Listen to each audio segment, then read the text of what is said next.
ce qui est sur la table, c'est que pour qu'il y ait un dépôt d'un projet d'OBNL à la séance de travail du mois de janvier, pour rapidement le lancer puis profiter justement du mois de janvier qui est au niveau de communication qui n'a pas grand-chose là, pour puis démontrer qu'on va de l'avant ce projet-là puis en faire une belle bonne nouvelle pour notre milieu, puis de nommer M. Reed et Mme Blanchette-Vézina pour en petit comité là, travailler là, de pair avec les gens de la MRC et la consultante sur le dossier. J'en fais la proposition. C'est pas mal ça? Oui. Dans l'esprit des discussions. Parfait. C'est une proposition par M. Soucy. Est-ce que j'ai un appui, M. Côté? Quelqu'un demande de vote? Sans bon le café. Calique. Parfait. En 16, Fonds Région et Ruralité. Demande initiative régionale. Martine. C'est donc Martine. Elle va se brancher? Non, elle va se brancher sur... Qu'en attendant, tu veux faire les suivis de Lac Alfred puis Lac Métis? Oui. Ils vendent-tu ou ils vendent pas? T'as-tu? Oui. Est-ce que tu as parlé avec quelqu'un de Roncevaux-Nicolas Rio aujourd'hui, Marcel? Non? Non. Ouais, t'as l'air... Oui, moi j'ai parlé. J'ai reçu un appel ce matin. Ben, vas-y avec ça si tu veux commencer en attendant que j'ouvre juste mon... Ben, en fait, j'ai reçu un appel, non, on est en sciences publiques, je sais pas, tant que j'aurai pas le document, je le dirai pas. Ça va-tu bien ou ça va bien? Ben, ça a l'air que ça va bien. Bon. Ils vendent? Oui.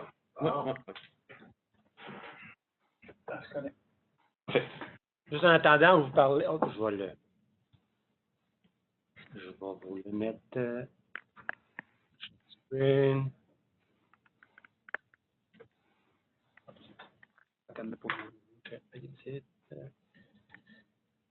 Bon, juste pour faire un petit topo, je vais mettre tout en séance comme ça parce que en information, EDF est tout en frileux aux chiffres qu'on sort là, en public.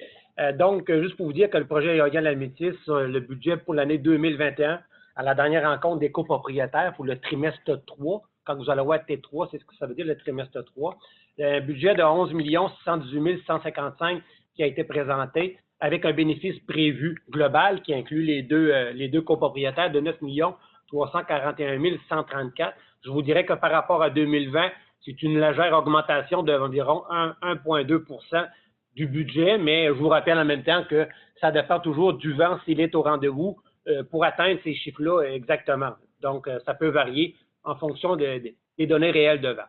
Au troisième trimestre de l'année 2020, là, je parle vraiment du trimestre, c'est pas pour les 9 premiers mois, mais pour le troisième trimestre, la production a été inférieure de 7,8 % au budget.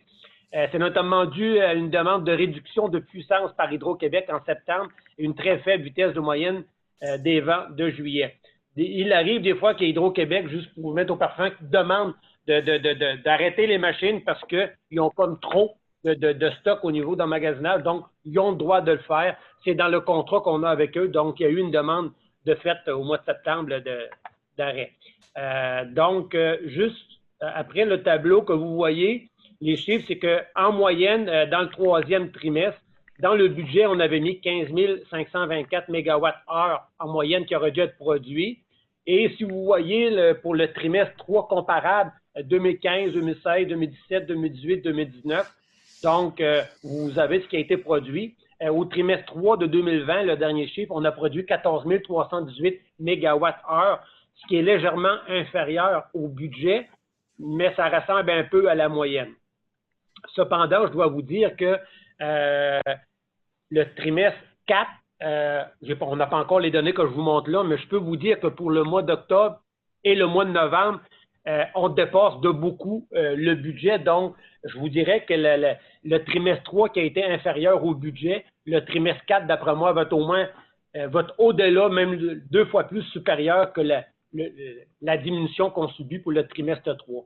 Donc, ça augure bien je vous dirais, pour le trimestre 4, pour rentrer vraiment, puis même être au-dessus du budget de l'année complète 2020. Donc, les dépenses opérationnelles aussi pour le troisième trimestre ont été inférieures de 35,5 % par rapport au budget. Donc, ça aussi, c'est intéressant parce que ça fait des dépenses beaucoup de moins, donc ce qui fait en sorte que le bénéfice net à la fin de l'année va être plus élevé. Si c'est la Calfred, ça? Non, on est toujours dans la météo. Oh, la météo, c'est pas bon. Donc, un autre point que je voulais vous parler qui est quand même intéressant, ce qu'on appelle le Ice Operating Mode 2.0. Donc, c'est vraiment une nouvelle technologie qui a été installée depuis 2 ans sur le site qui permet, ce qui fait en sorte que, vous savez, quand que les éoliennes, le fameux givre arrive à l'automne, souvent, comme là, souvent, les éoliennes se mettaient en arrêt beaucoup plus rapidement, ce qui faisait en sorte qu'on avait beaucoup de pertes au niveau des revenus à cet effet-là. Ce qui fait en sorte que depuis que c'est installé depuis 2 ans, on remarque que les pertes reliées au givre ont beaucoup diminué. Puis là-dessus, ben, je vous invite je vous montre le prochain petit tableau qui était un peu l'historique des pertes dues au givre à la métisse. Donc, en 2014-2015, on avait 1 709 000. En 2015-2016, 1 628 000. 2016-2017, 1 089 000. Et curieusement, depuis le Ice Operating qui est installé depuis 2017-2018, on a tombé à 1 53 000 et en 2018-2019 à 912 de pertes dues au givre. Donc, on peut voir que l'installation de ce module-là est intéressant. Donc, nous permet d'avoir beaucoup moins de pertes reliées au givre. Donc, essentiellement, je vous dirais, c'est les principales informations pour le 3e trimestre sur le projet de la métisse.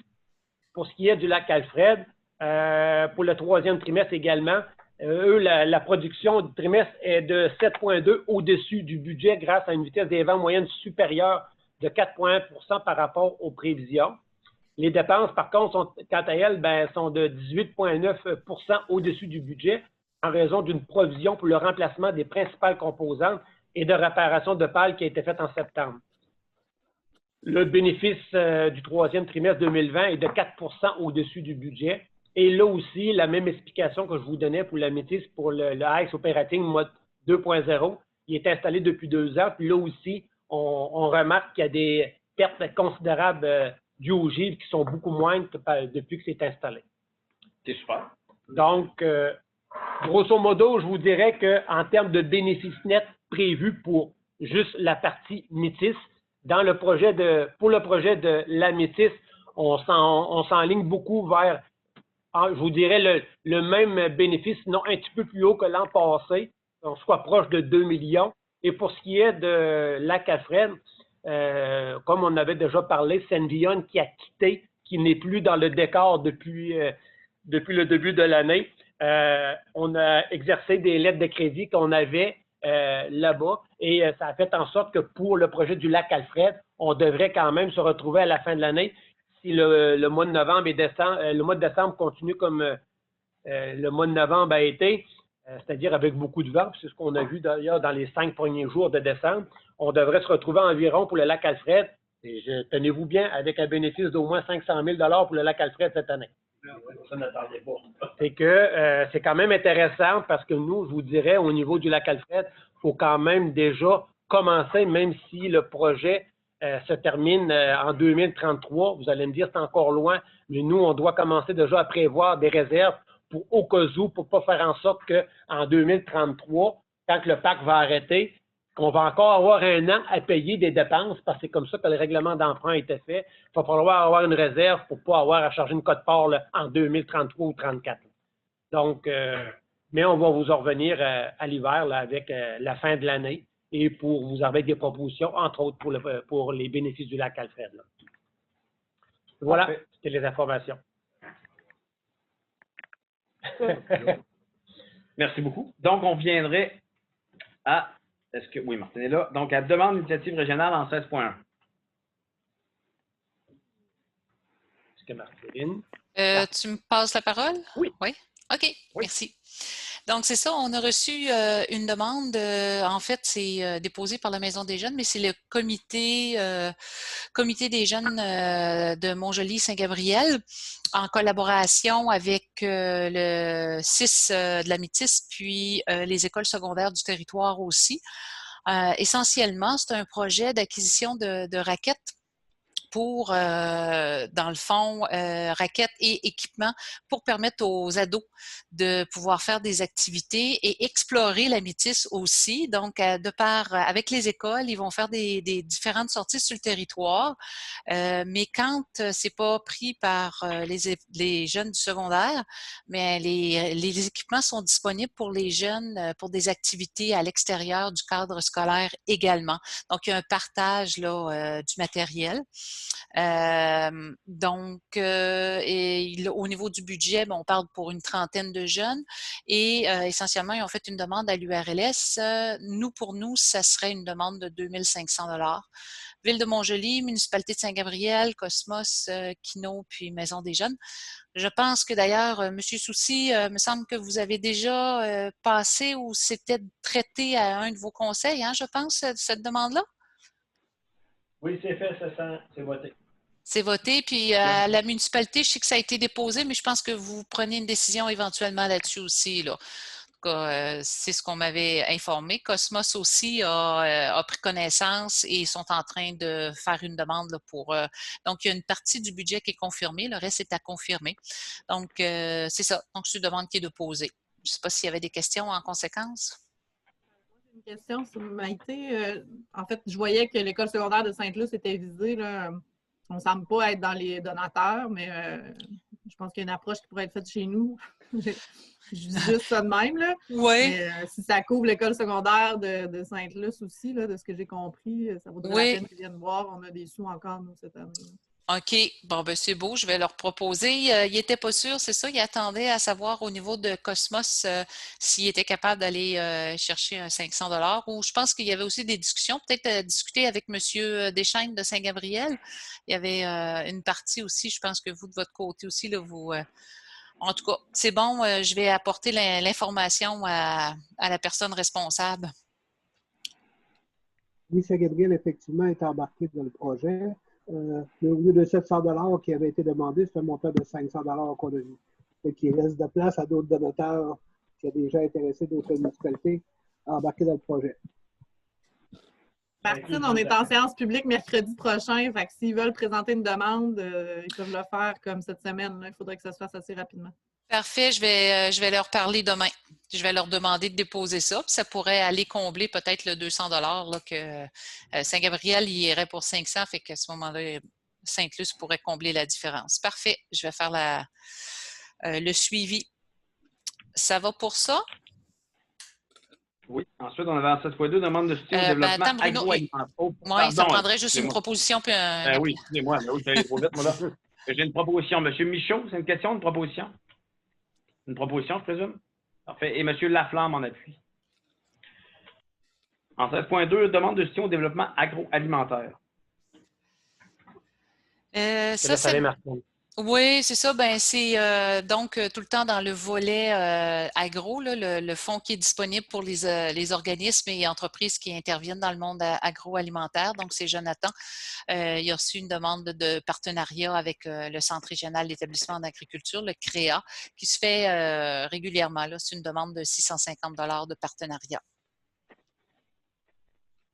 C'est annuel. M. Roussel, une proposition de M. Roussel, un appui de Mme Blanchette-Vézina, c'est bien ça? Merveilleux. Donc, c'est tout pour Martine? Ben, Martine, tant que tu peux faire le point 19, là, pour l'Alliance. L'entendre dans l'Alliance? Oui, c'est ça. En fait, c'est ça. Au niveau de l'Alliance, dans le fond, c'est d'abord et avant tout, c'est un protocole. Là, il y avait eu une entente que le collectif régional de développement était le porteur, le fiduciaire mandataire pour l'entente administrative là, avec le ministère du Travail.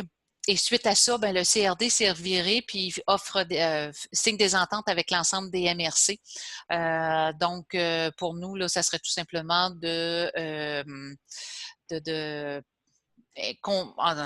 indiquer là, que la MRC accepte la convention d'aide financière puis que d'autoriser M. Moreau là, à signer la convention.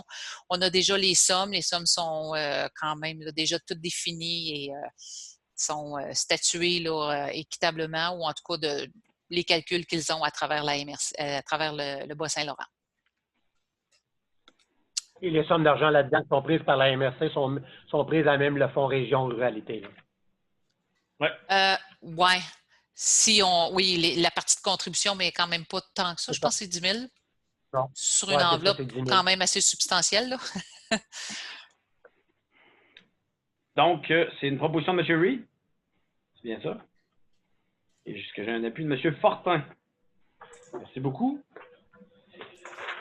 Donc, en 20, entente de développement culturel. 20.1, programme initiative culturelle.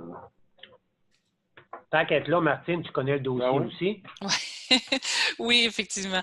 Ça, c'est donc le volet initiative culturelle. C'est des appels de projets qui sont faits là, par la commission culturelle 2 fois, ou en tout cas selon les disponibilités du fonds. Alors, il y a eu un appel de projet, il y a eu des projets déposés et le comité, il y a eu une recommandation. Eux, dans le fond, là, c'est ça, ils ont leur propre comité d'analyse et déposent des recommandations au Conseil des maires. Donc, ils ont fait l'analyse des différents projets et c'est ce qu'ils proposent. Là, vous avez le tableau qui est là. Malheureusement, je ne peux pas vous parler en détail de chacun des projets. J'ai pas participé nécessairement au comité d'analyse, mais il y avait l'exposition au parc de la Rivière-Métis, promenade au niveau du club muséaire et une caméra obscura, capture panoramique avec les Amis des Jardins. Fait que ça a été analysé là, par un comité d'experts avec des recommandations. Parfait. Questions, commentaires? Oui, c'est d'entériner ça. Il faut que ça soit entériné par le Conseil des maires. Oui, moi je sais. C'est une proposition de Mme Bérubé, c'est bien ça? Parfait. J'ai un appui de M. Fortin. Excellent. Et voilà. On en arrive à l'hygiène du milieu. Donc, lavez-vous les mains, mettez votre masque. Et en 21 suivi, il n'y a rien d'autre. Donc, à part si quelqu'un a des questions, je demanderai à quelqu'un propose la levée de l'Assemblée. Et je vous souhaiterais, on a ça, M. Véraud, qui arrive aujourd'hui. Je vous souhaite à tous et à toutes un très joyeux temps des fêtes. Je sais que ça ne sera pas comme les autres années cette année, mais quand même, je vous invite à prendre du temps pour vous et puis peut-être justement de faire ça différemment cette année et de passer du temps avec votre cellule très, très proche, c'est de qualité, puis de vous rappeler que ailleurs dans le monde, ils font face aussi à la COVID, mais je suis convaincu qu'ils changeraient n'importe quand leur place avec la nôtre. Je pense qu'on est quand même privilégiés d'habiter ici, et même s'il fait un petit peu froid, là, de se réchauffer autour du poêle. Donc, sur ça, non, Martin, arrête-nous avec tes pensées. Hey, j'ai le de quoi te montrer. Oui, une Saint-Antoine de Padoue. Fait que, après la levée, monsieur Laflamme. Donc, sur ça, je vous souhaite un très joyeux temps des fêtes. Profitez-en bien. Joyeuse fête, tout le monde. Joyeuse fête, tout le monde. On se reprend pour le vent de l'amitié. Joyeuse fête, tout le monde. Bye. Tout le monde, bye. Bye.